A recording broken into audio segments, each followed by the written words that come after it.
বাংলাদেশের ইতিহাসে যারাই কোরআনের কথা বলেছেন আপনি আল্লামা দেলোয়ার হোসেন সাইদি, তিনি কোরআনের পাখি। ওনাকে যখন গ্রেফতার করেছে, কিসের জন্য গ্রেফতার করেছিলেন জানেন আপনারা? কোরআন অবমাননার কারণে।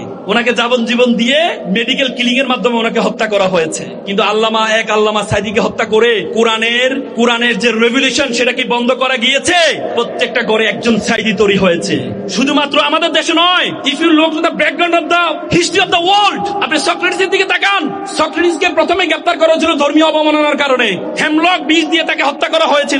গ্যালিলিওর দিকে তাকান, গ্যালিলিওকে ধর্মীয় অবমাননার কারণে গ্যালিলিও একটা থিওরি দিয়েছিলেন। বাইবেলে যে থিওরিতে বলা হয়েছে যে পৃথিবীর চারপাশে নাকি সূর্য প্রদক্ষিণ করে, যেহেতু দেখা যায় সূর্য একবার উঠে একবার নামে, বাইবেলে বলেছে, কারণ বাইবেলের অংশটা তারা তৈরি করেছে।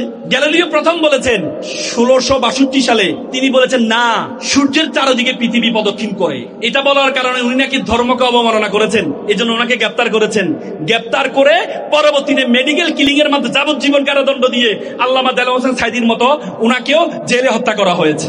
কিছুদিন আগে 1992 সালে ভ্যাটিকান সিটি, যেটা একমাত্র পোপ, একমাত্র ক্যাথলিক খ্রিস্টানদের একমাত্র রাষ্ট্র, পৃথিবীর ছিদ্রায়িত রাষ্ট্র ভ্যাটিকান সিটি, সে ভ্যাটিকান সিটির পোপ বলেছে গ্যালিলিওকে যে আমরা হত্যা করেছি এটা আমাদের জন্য ভুল ছিল, গ্যালিলিও সত্য ছিল। এবং ওনার বই অ্যাস্টোরি মেসেঞ্জার, সেই বইটা নিষিদ্ধ করেছিল। সেই বইটা সবার জন্য উন্মুক্ত করে ওনাকে রাষ্ট্রীয় মর্যাদায় সম্মানিত করা হয়েছে। তো সুতরাং পৃথিবীর এই ইতিহাসে যারাই ধর্ম নিয়ে কথা বলবে, ইসলাম নিয়ে কথা বলবে, তাদেরকে শাস্তিটা দেওয়া হয়। তো সুতরাং আজকে আপনারা এখানে যারা আছেন, আপনাদেরকে আমি কয়েকটি পরামর্শ দিয়ে আমি কথা শেষ করব। আপনাদেরকে 4টি পরামর্শ আমি দিব। প্রথম পরামর্শ হচ্ছে, আপনাকে you have to be exceptional, আপনাকে ব্যতিক্রম হইতে হবে। আপনি আগে বলতো নলেজ ইজ পাওয়ার, এখন বলে knowledge is powerless without skill. দক্ষতাবিহীন নলেজের কোনো ভ্যালু নেই।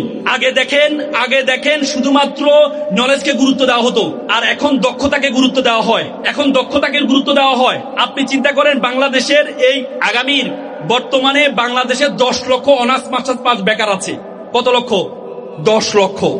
তার কারণ হচ্ছে আমাদের ছেলেদের সার্টিফিকেট আছে, কিন্তু আমাদের ছেলেদের কোনো দক্ষতা নেই। আজকে তোমরা এখানে যারা আছো, তোমরা পড়াশোনার পাশাপাশি দক্ষতা অর্জন করবা।